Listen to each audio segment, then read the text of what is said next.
নমস্কার দর্শক বন্ধু, ধর্মস্থা চ্যানেলের পক্ষ থেকে আপনাদের সবাইকে স্বাগত। আশা করি আপনারা প্রত্যেকে ভালো আছেন, সুস্থ আছেন। আমি আজ একটি নূতন বিষয় নিয়ে আলোচনা করব। আমার ইচ্ছা হলো, এটা কারোর অনুরোধে নয়, আমার ইচ্ছা অনুযায়ী আমি একটু আলোচনা করতে আসলাম।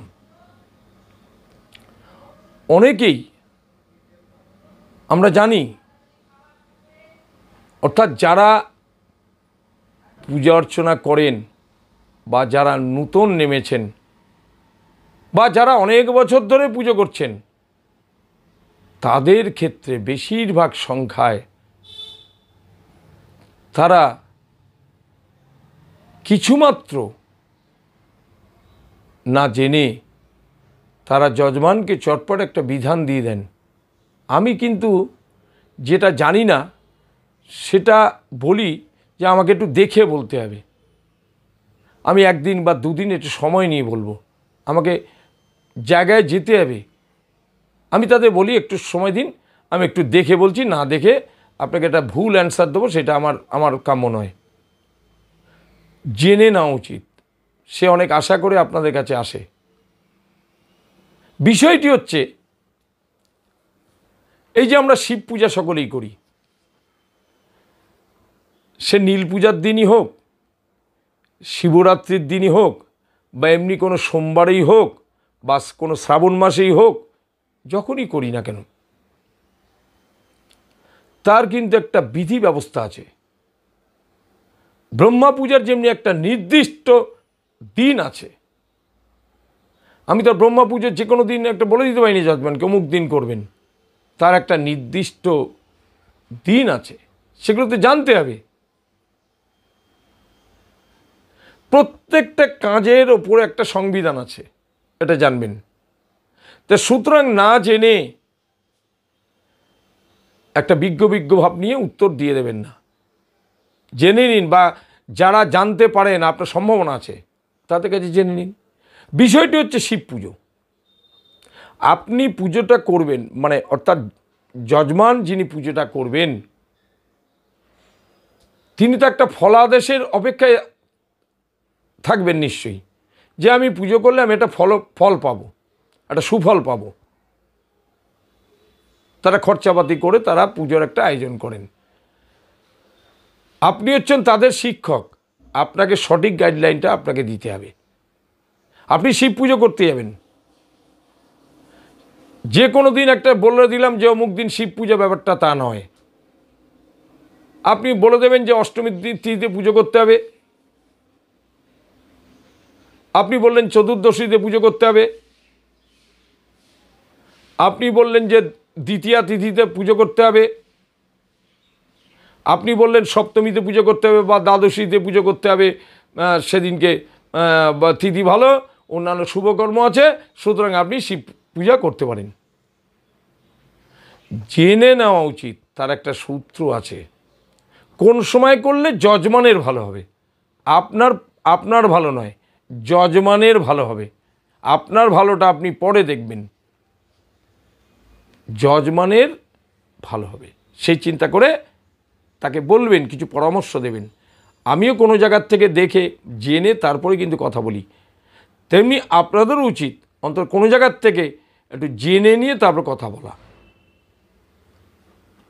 বিষয়টি হচ্ছে, আমি যাকে যেদিন কোনো শিব পুজো করতে বলবো,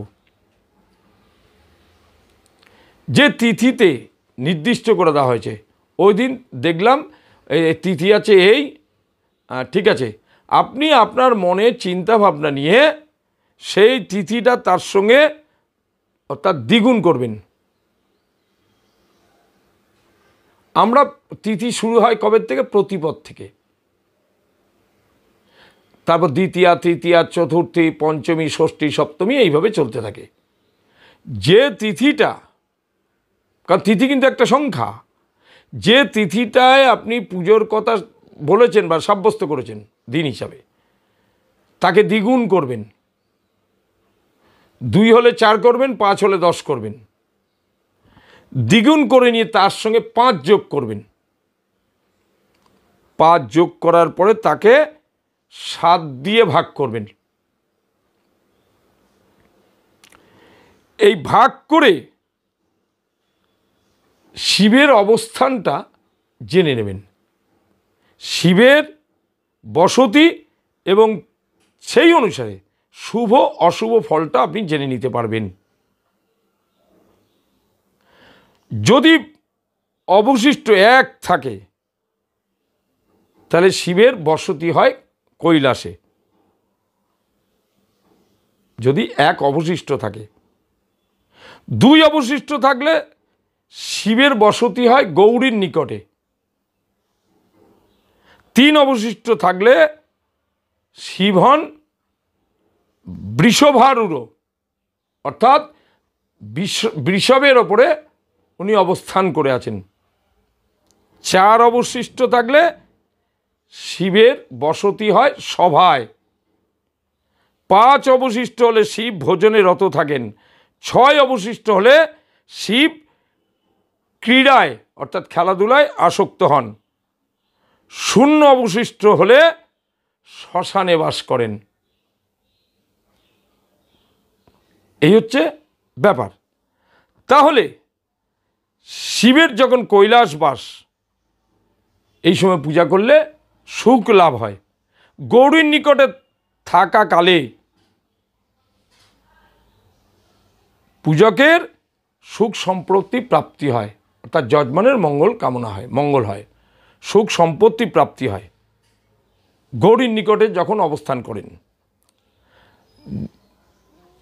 বৃষভারূঢ় অর্থাৎ ষাঁড়ের ওপর যখন উনি অবস্থান করলে অভীষ্ট সিদ্ধি হয়, আপনার যে লক্ষ্য সেটা পূরণ হয়। যখন উনি সভায় থাকেন শিব, তখন পূজা করলে সন্তাপ অর্থাৎ দুঃখ আপনার বেড়ে যায়, দুঃখ কষ্ট বেড়ে যায়। যখন উনি ভোজনাসক্ত অর্থাৎ ভোজনে রত থাকেন, তখন যদি শিব পূজা করেন কার্যসিদ্ধি হয়। আর যখন উনি ক্রীড়ায় ব্যস্ত থাকেন, তখন পূজা করলে কার্যনাশ হয়। যখন উনি শ্মশানবাসী হন, তখন পূজকের মৃত্যু হয়। এই ফলটা, এই ফলাদেশ যেটা বললাম ভিডিও চ্যানেলে, এই প্রথম আমি বললাম। সুতরাং এইভাবে ফল না জেনে শিব পূজা যদি করেন, তাহলে শিব পূজাতে কোনোরূপ ফল হয় না। সেই শিব পূজাতে কোনো ফল পাবেন না, কেউ পাবে না, না যজমান না পূজক। এবারে বলি কোন তিথিতে পূজা করলে কি ফল পাওয়া যায়। মন দিয়ে শুনবেন, এগুলোই তো কাজের কথা, এগুলোই তো জ্ঞানের কথা, এগুলোই তো জানার কথা। কতগুলো আমি পুজো করলাম, আপনাকে ঘট দেখালাম, তিরকারি দেখালাম, ফলমূলাদি নৈবেদ্য দেখিয়ে দিলাম ভিডিওতে। আপনার দেখে কি হলো, কি শিখলেন আপনি? সে সব পূজাই তো ফলমূল সাজাতে হয়, নৈবেদ্য করতে হয়, সব কিছু সাজাতে হয়। শ্রাদ্ধবাসনও তাই। যে কোনো পূজার অনুষ্ঠানে বলুন, বৈদিক ক্রিয়ায় বলুন, এগুলো সব সাজিয়ে গুছিয়ে বসতে হয়। এইগুলি ভিডিওতে দেখেই লাভ নেই। ভিডিওতে তখনই লাভ হবে আমি সাজিয়ে গুছিয়ে একটার পর একটা প্র্যাকটিক্যাল কাউকে বোঝাচ্ছি, এটা এর জন্য করবেন, এটা এর জন্য করবেন না, এটা করলে এইভাবে করবেন, এইভাবে মন্ত্র বলবেন, এইভাবে বসবেন, তাহলে তাদের উপকার হবে। ওই সাজগোজ দেখি লাভটা কি? তা সুতরাং এবার একটু শুনবেন কোন তিথিতে পূজা করলে কি ফল পাবেন, অর্থাৎ শিব পূজা করলে। প্রতিপদ, অমাবস্যা, পূর্ণিমায় শিব পূজা করলে মৃত্যু। আমার কথা না, শাস্ত্রের কথা। যদি দ্বিতীয়া বা নবমীতে পূজা করেন, দ্বিতীয়া তিথি বা নবমী তিথিতে পূজা করেন, তাহলে সুখ সম্পত্তি প্রাপ্তি হবে আপনার। যদি তৃতীয়া বা দশমী তিথিতে পূজা করেন, তাহলে সন্তাপ জন্মায়, দুঃখ কষ্ট বাড়ে। চতুর্থী বা একাদশীতে শিব পূজা করলে কার্যহানি হয়। পঞ্চমী বা দ্বাদশীতে পূজা করলে সুখ লাভ হয়। যদি ষষ্ঠী বা ত্রয়োদশীতে পুজো করেন তাহলে অভীষ্ট সিদ্ধি লাভ হয়। যদি সপ্তমী বা চতুর্দশীতে পূজা করেন তাহলে কার্যসিদ্ধি হয়। এই হচ্ছে আমার আজকের বক্তব্য। বিষয়টি দেখবেন, আপনি ভাবুন একটু অভিনব বারবার ভিডিওটি দেখবেন, তাহলে দেখবেন আপনাদের ভালো লাগবে ভিডিওটা। যে ভিডিও দেখলে কিছুমাত্র জানা যায়, জ্ঞান সঞ্চার হয়, সেইগুলি হচ্ছে ভিডিও। আর দেখবেন যে সঙ্গীত, যে গান শুনলে আপনার হৃদয়কে আকর্ষিত করে, আঘাত করে, সেগুলো হচ্ছে সঙ্গীত। দেখবেন এমন কোনো গান শুনলে লোকে দাঁড়িয়ে পড়ে, আবার এমন গান হচ্ছে পাশ দিয়ে লোক হেঁটে চলে যায়, কর্ণপাত করে না।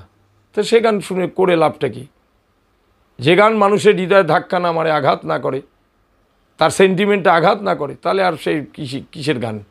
তেমন আপনি এমন কিছু বলবেন তত্ত্বকথা, যেটাতে মানুষ কিছু শিখতে পারবে, আনন্দ পাবে, আপনাকে ধন্যবাদ জানাবে, ভালো ভালো কমেন্টস আসবে।